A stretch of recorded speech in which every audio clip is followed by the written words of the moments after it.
We're going to be starting weekend edition of Bystanders with the Nation newspaper and the Punch newspaper. Saturday Punch and Saturday Nation, vital stories on their front pages.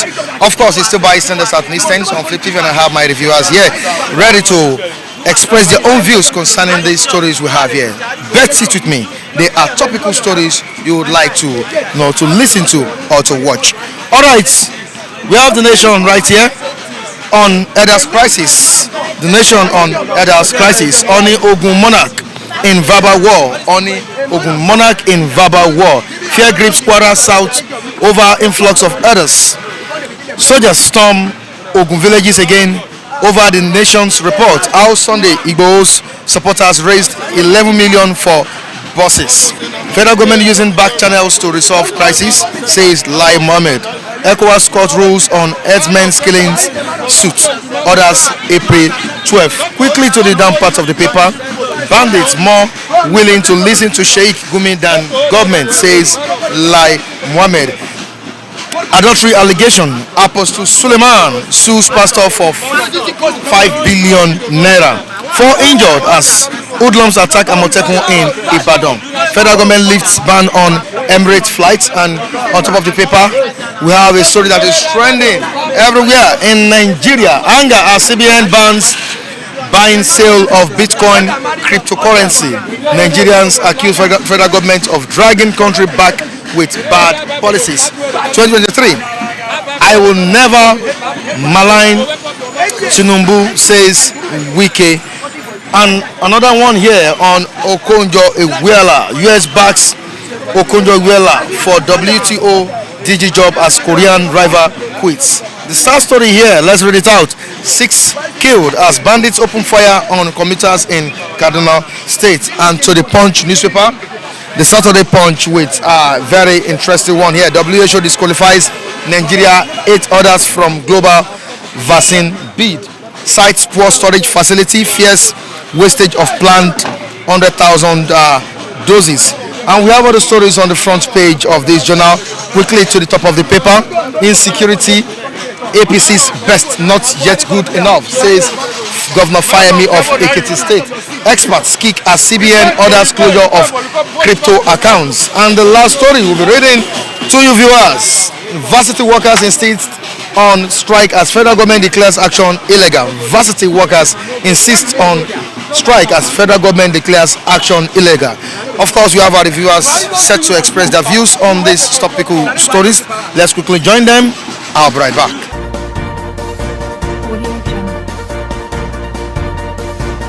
All right, yeah, Mr. Chi. We have Elders crisis still ongoing in the country, and we have monarchs, trading words with each other. And apart from that, the question I want to ask you is the government both at the federal and the state level doing something to make sure this die down? In fact, this is a very good question. But before we'll be able to answer this question, we must dig deep to unravel the position of the government. Whether the government is the one fueling or sponsoring the crisis, if they have any ulterior motive, or whether they are siding one party. So over time, we have seen that the body language of the government is not encouraging, does not foster unity, does not foster, people has lost confidence on the part of the government and their approach and response to this issue. If you want to, engender peace and coexistence, you should give everyone an equal rights, a level playing ground, both your decisions and policies. You can't be favoring a particular section over the other, maybe probably because you have an affinity with them, maybe by marriage or as a result of the tribe you come from. This is what we have seen playing out over the years. You see, as a particular section of the people feeling they are the Lord over other ones. You see, with this, it can't. I don't see the end at sight. Yeah, because of course you can trace back to history. It had been as old even before Nigeria existed. Yes, I went through a history book about the invasion of the Fulanis in Kwara State. You see, about 1824, the Afonja was murdered in cold blood because a particular section of the who has opportunity, who were allowed to settle within the region, begin to nurse a very notorious motive to dislodge the original owner of the land. You see, since 1824, this issue has remained unabated, but taking different dimensions. They have been trying to sponsor, and after dislodging the Afonja of Ilorin, they have to declare their loyalty to Sokoto, Sultan of Sokoto. This shows that whatever is happening now has a link with what they call their headquarter of jihad. Their headquarter of Fulani Jihad Center is at Sokoto. So whatever is happening is just an extension of the Sokoto Caliphate. Having captured Ilorin, they want to extend their tentacles to other regions of the southwestern region, so that they can now overrun the people and still have a repeat of what happened in 1824.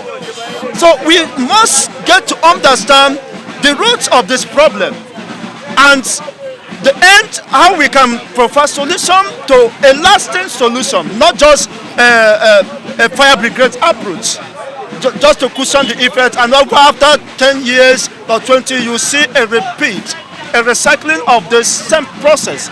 So this is more deeper than what we are seeing, than what most of us are appreciating. So it's about the people who invaded a region owned by a particular people, and they want to dislodge them.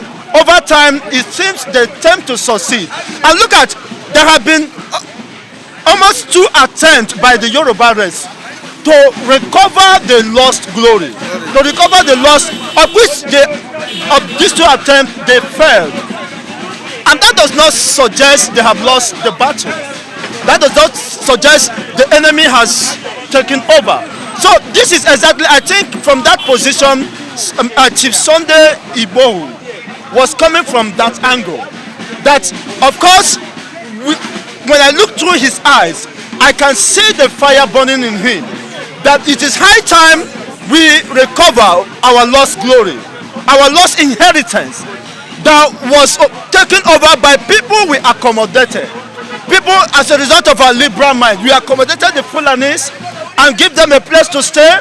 They have to murder our king, a traditional ruler, one of the most powerful traditional ruler in Yoruba race as of that time. They murdered him with the conspiracy of some elements within the Yoruba race who conspired with them. And you see, that conspiracy has been on over the years, and I don't see why these respected traditional rulers should be extending west. They should understand where history has placed them, where they are coming from, and they need unity, they need understanding in order to build a synergy among the Yoruba race, states, so that they can win this common war. You see, look at the level of devastation and untold defeat suffered by the Ilorin, and now they are pledging loyalty to Sokoto State. Invariably, that simply implies that whatever happening, the art of governance and decisions are being taken from Sokoto to run Kwara State. Now, of course, I know very well that the new service chiefs have a great task ahead of them. But don't you think by now we should start seeing something substantial from them? See, Mr. Mike, you can see what is playing out in Nigeria. That why I say the federal government under the watch of General Muhammadu Buhari has displayed a high level of advanced nepotism. You see, advanced nepotism in the sense that you no longer encourage hard work. You no longer encourage civil service. The military are part of the public service. You see, they climb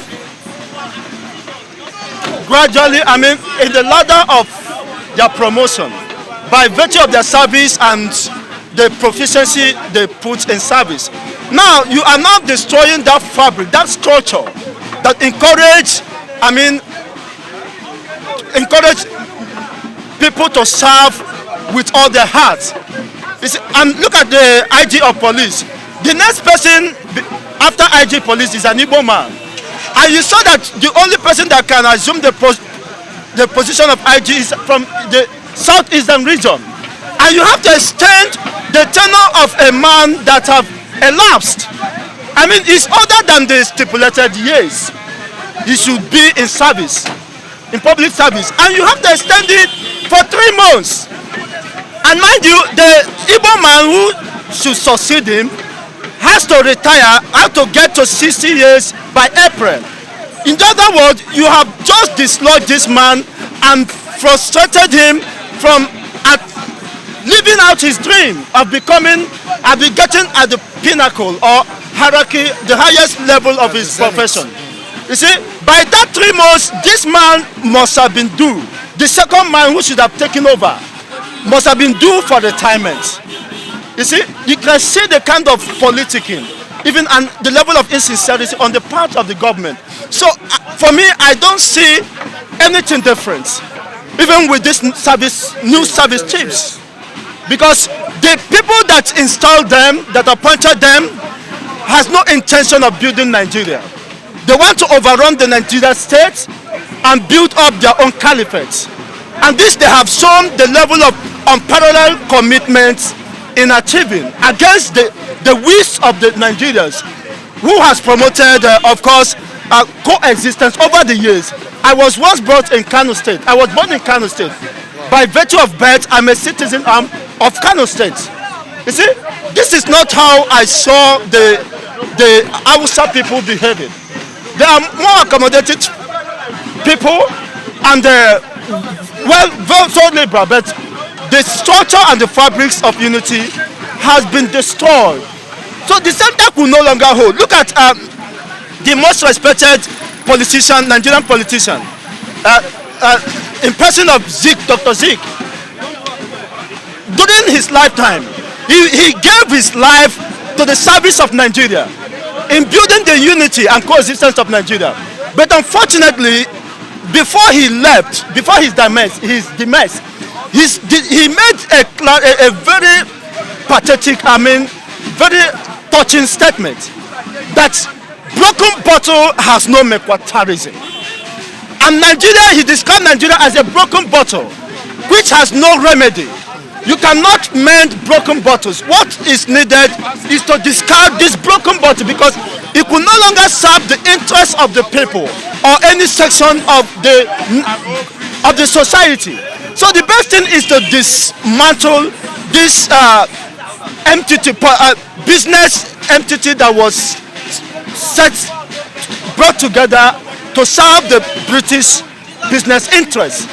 So of course, ever since it expired, Nigeria was not, the amalgamation of Nigeria was not to build the Nigerian people, those within the region. It was just mainly to promote the British business interests. And since that this interest could no longer serve the people, so it's high time we dismantle this, whatever that has brought us together, because we have no common ground on the reason why we should continue this way. We are a particular section of the country, or people that were allowed to occupy the nation will now overrun the original settlers. Right. So it is high time we do respect the traditional rulers will build synergies, rather than allowing themselves to be exploited against their own people. Remember, If we fail to learn from history, history will keep on repeating. Right. So that is, I think, what Sunday Igboho stands. He does not want history to repeat. He does not want another Afonja to be murdered. He does not want the Yoruba race to lose another ancestral home, another glory, another inheritance, which might remain, a dent to the Yoruba race. So it's high time they come together. It's high time they carry their people together in this common fight against their common enemies. Are you open to enjoy your weekend? No, thank God. Even though we are not happy because of the fake government we have. You know, you never wake up one day to hear any good news from these people. It's only bad news. Because anything that is not favor this Buhari and co, they will only find a miss to cut it off because they know other people are benefiting from it. I wish they have a children. They have a reasonable children that are working like other Nigerian youth. Anything that will affect the youth, they will not be doing it. You understand? But their children have become a son of a criminals. They thief our money and give to them. They don't know how we feed. They don't know how we live. So anything that want to bring benefit to us, they block it. Look at the Bitcoin yesterday. That is the topic of the day. Cryptocurrency. Cryptocurrency, right? Yes, now. Bitcoin. People are investing on it. Have been banned by the government, but they don't know how that thing has helped Nigeria. We have a Nigeria that don't have job. You go to school with your PhD, nothing to write home about. And what the people are doing, and I begin to understand that only what Buhari and Anko understand in Aso Rock, if everybody to carry gun. You carry gun because no work, no income. Let everybody become bandit because when you are bandit, the government listen to you very. You understand? We should stop deceiving ourselves. Who are the S-men? We should go to the root. If these people, so-called government, want to fight injustice, this security is just a matter of little something. The way Buhari proscribe IPOB as a terrorist, let they also control the S-men. The S-men are in everywhere. Look at what they are saying that their members are in everywhere. You understand? Say they are everywhere, anything that they want to do. A leader, military leader, since day one, will be talking that they should not try S-men. Ondo they are threatening the Yoruba because they are still playing politics with the security of their people. Because they are not playing, the Yoruba have not come out to ask where is their brother Oshibanjo. Oshibanjo, we don't know where he is as the vice president. The crisis before in the southwest. He have never come out to talk as a person that come from the southwest. Abi have herdsmen kill him in Aso Rock because Aso Rock be occupied by the herdsmen, and the Yoruba don't want to ask question. That is why not to move. Look at Kaji police, a retired police officer that have already submitted document of retirement, and they approve him, and now the president give him another extending tenure. Do you know that we have 3 police commanders now in Nigeria? The people giving order to police because IG is under retirement. If that imposed is illegal. That's paid by the judiciary. But the problem of Nigeria, we don't have strong judiciary because the judiciary now, what I want to tell the youth is to rise up to take the case in your hand. Ebani, take it for your hand. We don't have strong judiciary. Do you know how many cases against Nigeria government in the table of the judiciary? But all of them are afraid. Nobody can speak. Nobody want to talk. That's why the country is into anarchy. Nothing to write home about. You understand? If we continue in this way, this country, we don't have country self. Nothing to write home about. They will just kill everybody overnight. We can't continue. Where is Tinubu? Where is Obasanjo? Where is Towa Danjima? Where is all those people that bring Buhari into power? They know he is a military man. He did not value Igbo people. He did not value other tribes. And they still put him in that place. And now he make Nigeria to know that he come for revenge. Are we going to continue like this? Are we going to continue that everything Nigeria, look at now, they are talking about vaccine. And WHO disqualified Nigeria because of poor people in the... Yes, we have nothing. Go to our health system. Nothing to write home about. When them die, they're sick, want to die, they will run to Dubai. Chief Justice is still in Dubai. Mama Dara, that is a Buhari nephew, is still in UK in treatment. We don't hear anything about them because they know we don't have any adequate facility of hospital to treat innocent people. That's why a little sickness that a Nigerian person will sick, who went to hospital will die because of what? Nothing to treat them. Are we going to continue like this? Oga, end bad government for this country. Right. For taking us, we end Ogbeni, all the youth. It's time to rise up to fight for what you want. Wake up, we go to cry every day. All right, we have someone here that you people have been yearning for. People all over the world, viewers across the globe. I have here with me at the newsstand the Okokondem. Okokondem. Yeah. Good morning, Mr. Mark. This is Mr. Okpara, the new Okokondem in this Second Republic of Biafra, led by Mazen Nnamdi Kanu and his IPOP government of Biafra. Now, whom you hear his voice is Okokondem, broadcasting to you live from Oba, Vibe Stand, newspaper stand. Thank you. Happy New Year. And prosperous, because this is my first time speaking to my audience in this year. Yeah. So I'm wishing you Happy New Year. Thank you. Many people have been asking after Okokondem. For you that have been asking for Okokondem, this is Mr. Okpara right here at the newsstand. Nothing is wrong with him. He's sound. I'm sound and healthy. All right, Okokondem, let's quickly move down to today's business. Yeah. Thanks for coming. Okay, we have WHO disqualifying Nigeria. 8 others from global vaccine bid. Of course, they've cited poor storage facilities and others. Now, this time around that we are fighting this deadly pandemic, not only Nigeria, it is the whole world. Should we see a giant of Africa lacking some amenities or things that are meant to protect lives or save lives? Coming to Nigeria issue in this vaccine, not to give to them. Had it been it's only Nigeria now, I could have hammered on Nigeria head completely. But now 8 other countries are involved, which means not only Nigeria are lacking these facilities for storage. Now, but one thing is with Nigeria have been sick before COVID-19 or coronavirus came out.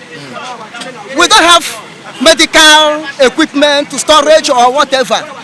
I could remember in the 70s, from Gowon regime to Shagari regime, even to this present Buhari regime, starting from the end of the Civil War till 1985, we have what we call medical road. This medical road was this current Simbit Abiola road. That time we call it medical road because that was the place they built a house for medical storage where they import medicine and store it there, and with a normal temperature. They store it there at this Simbit Abiola road. At going to Back Anthony Way, at that place they build the Lagos State transporters. All those areas were completely storage, facility storage for medicine, imported or the way we manufacture. That time they can feed the whole Nigeria. People come there to purchase medicine. But unfortunately, after the sweeping off of the damn Buhari regime, what Obasanjo built to Shagari, Gowon built to Murtala to Obasanjo, to Shagari, which Buhari inherited after sweeping Shagari off from the office because of corruption. The whole thing liquidated. Now they sold those places to individuals who has the money. It's unfortunate from that time up till now that storage facilities have not been made in Nigeria again. And if you look at Nigeria issue, Nigeria is a pregnant woman that he will deliver one day, but he never prepare for the deliverance. That's the problem of Nigeria. It's only when they are in labor that they remember to go and buy napkin, buy this, buy baby pampers and everything. It took like a breakdown. And I thought that this COVID-19, because Nigeria don't have the hospital or medical center to treat people, I thought that as the COVID-19 issue, lockdown have come down, by now Nigeria could have putting something down. Even if at all it's not a gigantic structure, something like a canopy, at least canopy, they put it down for storage, they put it down for testing center. Now they're telling us that to treat COVID-19 is 1 million naira. Where are you going to treat it if you don't have that 1 million naira? So it's a pity to my own country, Nigeria. As of now, I'm still a Nigerian because I'm still a Nigerian. Therefore, I haven't get issue fully for me to say I'm not a Nigerian. I'm a Nigerian. So I have to cry when things are going wrong in Nigeria. So I'm pleasing to the Nigerian government, please, to make up something so that the shame will be off Nigeria as a giant of Africa. All this we are not able to do it. It's a very shameful to my own country, Nigeria. Okay, quickly, let's move down to the Fulani crisis we are currently facing. Presently, we have fear gripping Kwara South over the influx of herders in that region. Kwara South? Yeah.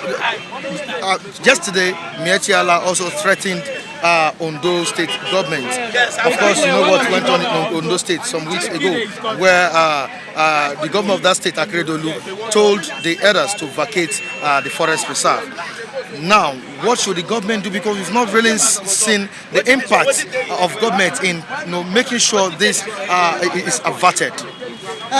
You see, coming to Fulani herdsmen and farmers or individuals in Nigeria is becoming unbecoming.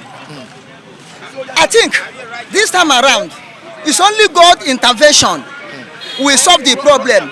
But whereby God will turn his back onto Nigeria, I think that God has turned his back onto Nigeria. Because Nigerians are not working toward the fear of God. Now, how can you tell me you come down from a location to another person's location and you want to occupy it by force? Is there the fear of Nigeria? Is there justice and equity? Now, you can see that these herdsmen and Miyetti Allah, they are above the law. Yes, they are above the law because this present government is government of Fulani Miyetti Allah, government of Nigeria, whether you like it or not. Fulani owns the government of Nigeria now. So they can break the law at any time and amend it at any time. Now, if you step on government toes now and they feel they can take the law to hold you, they will tell you the law says so and so thing. The law do so and so thing to hold you. But when the law is against them, they will break the law and amend it again to suit themselves. Now, if you go to Nigerian Constitution of 1999, it was single-handedly written by Abdulsalam Abubakar, without consulting the other Nigerians to come together and say, now I want to hand over.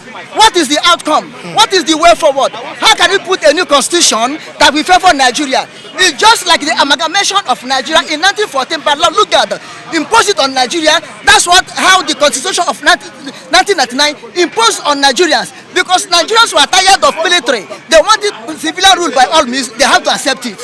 Now, if you go to that constitution, as I've been hearing, I'm not a constitutional lawyer or a constitutional maker, or do I know much about it, but as I've been hearing from the air, from the rumors, there's a clause that give the Fulanis age of what they are doing.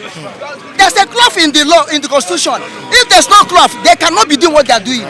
You understand what I'm saying? So the people in the Senate, the people in the rep, both mostly Southerners and middle belt, cannot tell me that they are blind, or I'm sorry to use the word blind. They cannot tell me that they are not aware of what the constitution said. That's what I'm saying.